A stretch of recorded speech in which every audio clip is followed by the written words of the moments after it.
We're going to talk today about the compassion of Christ. But before I do that, I want to tell you about my history with you.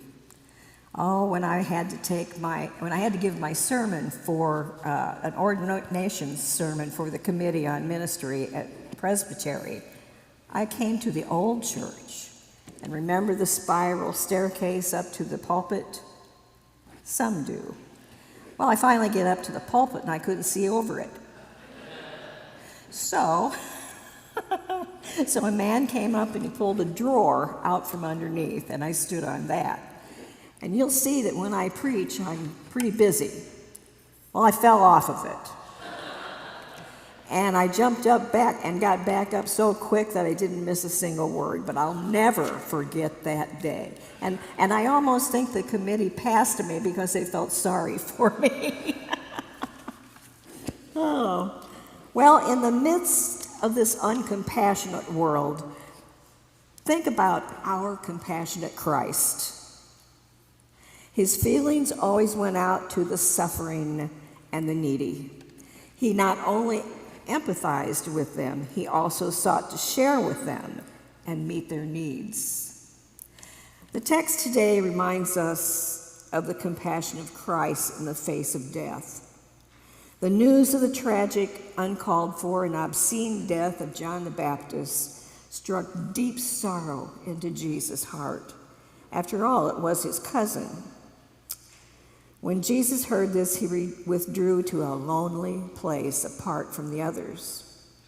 Never an unmoved stoic at the death of others, he was instead moved with sympathy and compassion.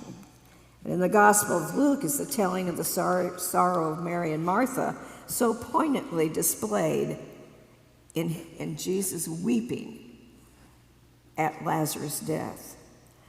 And in the verses before our reading today, we see the deep compassion of Jesus in the wake of John the Baptist. Well, so often when feeling pressed by the masses, the pain of overcrowding and the suffering of overpopulation, we attempt to shut the multitude out of our minds and seek escape in any way we can. The great Christ, in suffering his own emotional pain, displayed a different attitude to the masses. Christ was moved to love in the deep feelings for the throng of humanity and all of its needs. It seems time was running out for him, and he knew it. He was hungry and he was thirsty, and he had no time to waste for himself, only for the need of others. I read these words and I can't begin to imagine how Jesus accomplished as much as he did in such a short period of time. 3 years was the length of his ministry. 3 years. To help us understand just one of his days would be like analyzing the movement of an avalanche. They laid their sick in the marketplace and then were made whole. They sought to touch the hem of his garment. They gave him no leisure, not even enough time to eat. They invaded the house where he was taking a meal so that there was no room, not even by the door.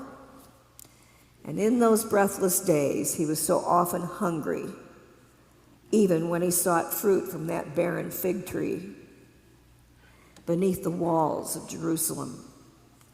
He sat weary by the well of Samaria while his friends brought him food. Then there was their little voyage in an open boat. Their supplies were inadvertently reduced to a single loaf. It just seems to me in that strenuous career there was not one moment to be wasted.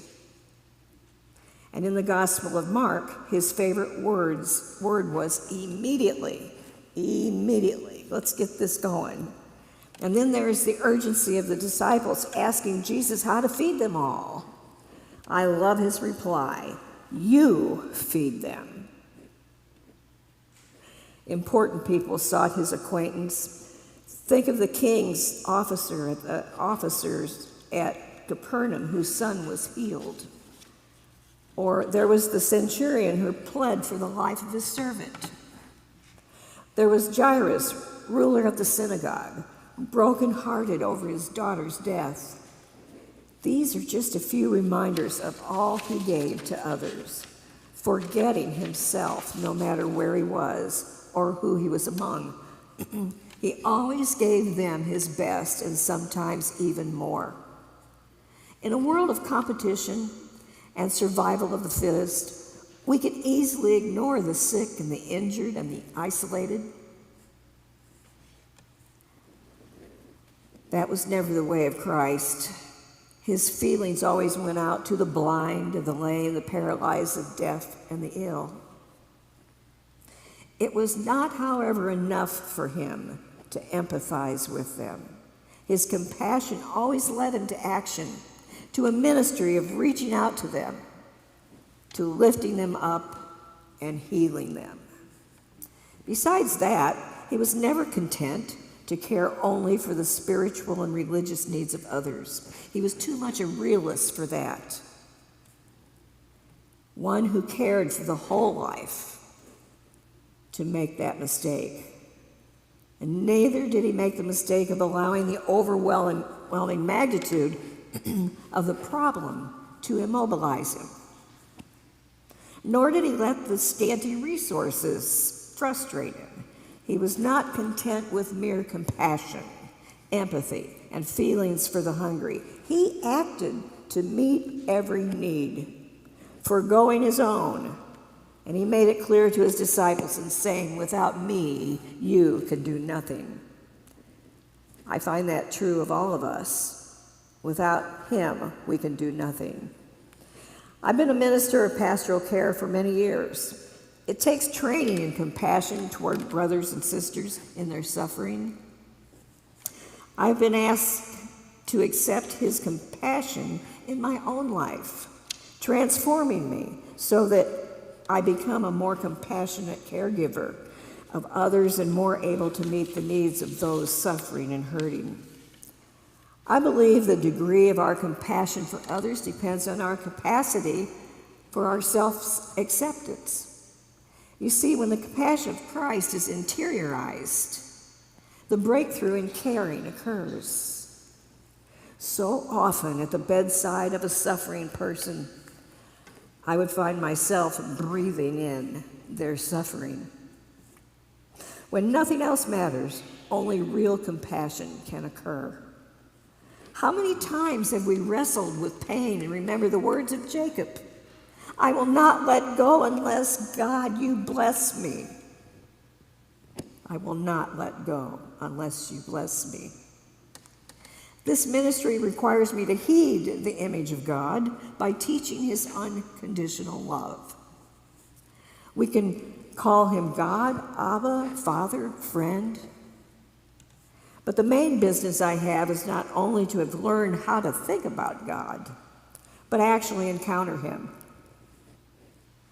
The love of God is embodied in Jesus, who sought to not see the scars, but to see the souls.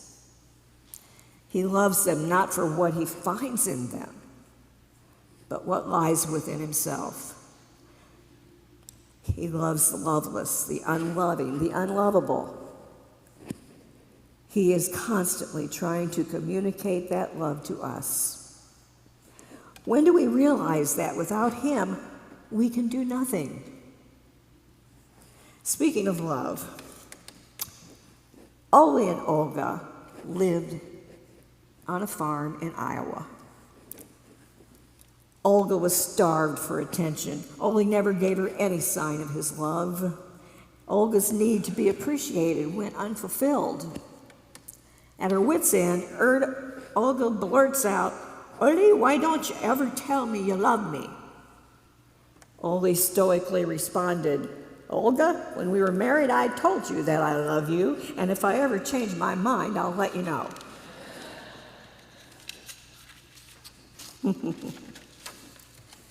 That isn't enough, though, is it? That someone lets you know they love you.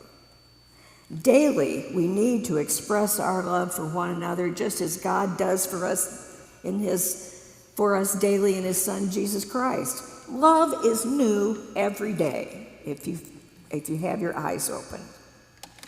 Mother Teresa was a woman whose name has become synonymous with greatness.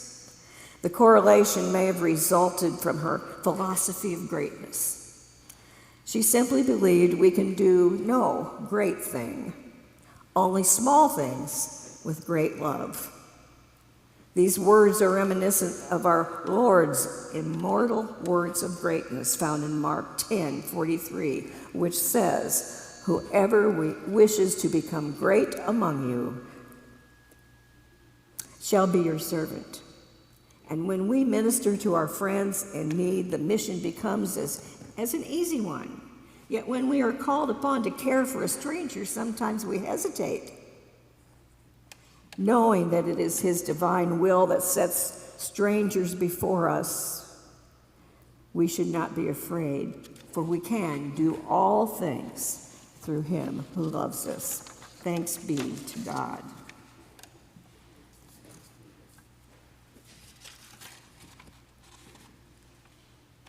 What's next?